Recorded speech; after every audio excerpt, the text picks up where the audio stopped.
In the quiet hills of North Yorkshire, what was meant to be an unforgettable adventure quickly turned into a chilling nightmare. Deep beneath the Earth's surface, a group of teenagers found themselves trapped in the cold, suffocating darkness of an underground cave.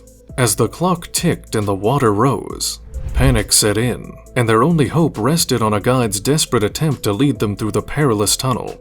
This is the story of a tragic field trip that will forever haunt the students of Tadcaster Grammar School. Welcome to the Manchester Hole disaster, where every decision counts and time is running out. Joseph, Amy, and Charlie are looking forward to their freedom in the green countryside without parents.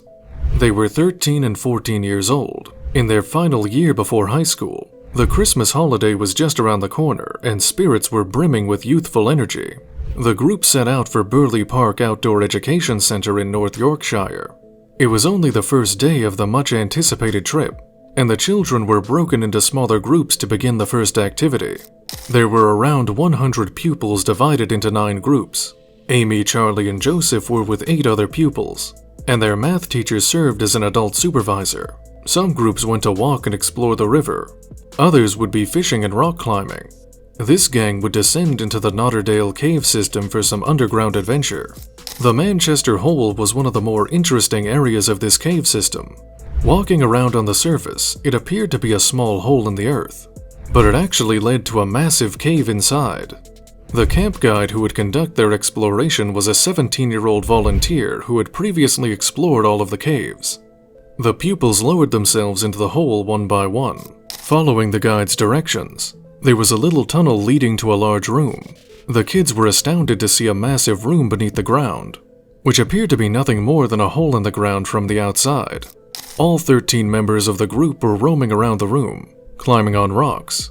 The ground was saturated in a few inches of water, but they were all wearing rubber boots, so it was enjoyable to splash through the puddles and trickles.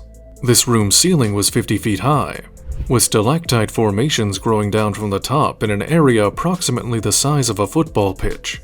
It was an interesting first experience with caving, and the youngsters had overcome their initial fear from squeezing down into the hole to get there.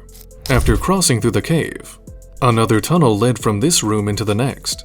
They had to clamber down boulders along a muddy trail that led further and deeper beneath.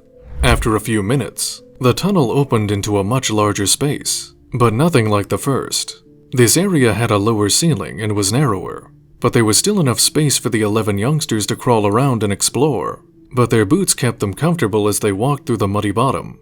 Their headlamps were a valuable tool in this gloomy tunnel. Some of the bulbs were faint,